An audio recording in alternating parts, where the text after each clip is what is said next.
ఈరోజు కొంచెం థ్యాంక్స్ చెప్పడాలు అన్నీ ఆపేసి ఎవరికి థ్యాంక్స్ చెప్తాలు చూడలేదండి, ఒక్క వంశీ గారికి తప్ప. Vamshi garu, thank you so much for releasing a film అండి. Thank you so much. ఇంత స్పష్టంగా నేను ఎందుకు చెప్పగలుగుతున్నానంటే అండి, డబ్బింగ్ ప్యాచ్ చెప్పడానికి 2 weeks బ్యాక్, 1 month బ్యాక్ వెళ్ళానండి. డబ్బింగ్ ప్యాచ్ చెప్పడానికి వెళ్ళినప్పుడు మీరే చెప్పారు ఆ చేంజ్ కూడా.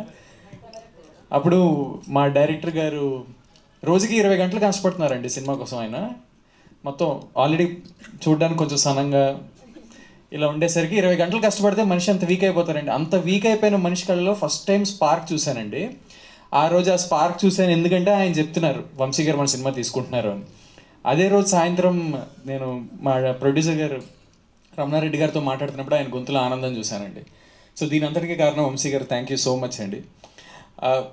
సినిమా తీయడం చాలా కష్టం అండి, చాలా చాలా కష్టం. అందులోనే ఇలాంటి సినిమాలు తీయడం ఇంకా కష్టం.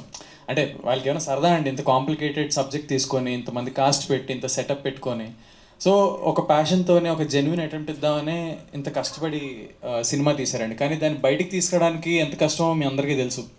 ఇప్పటి రోజుల్లో సినిమా రిలీజ్ అవ్వాలంటే ఎంత కష్టమో అందరికీ తెలుసు.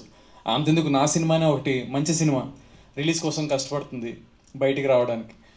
అలాంటిది అంత కష్టాల్లో మా సినిమాని బయటికి తీసుకొస్తున్నందుకు రియలీ థ్యాంక్స్ అండి. ఇలానే ఆనెస్ట్గా ప్యాషన్తో ఒక సినిమా తీసి బయటికి తీసుకురావడానికి కష్టపడుతున్న ఫిల్మ్ మేకర్స్కి మేము ఉన్నామని సపోర్ట్ చేస్తూ ముందుకు వచ్చే వాళ్ళందరికీ పేరు పేరున థ్యాంక్ యూ సో మచ్ అండి. ఇంకేటైతే మరి December 25న మా cinema Srikakulam Sherlock Holmes cinema భలేగా వచ్చింది. ఎస్, మీ అందరూ చూసేసి మీ అందరికీ నచ్చేస్తుందని కోరేసుకుంటున్నాను. అది సంగతి మరి. ఓకే, థ్యాంక్ యూ అండి. Thank you so much, Ravi. Thank you and wish you good luck. Now, Ananya, speak.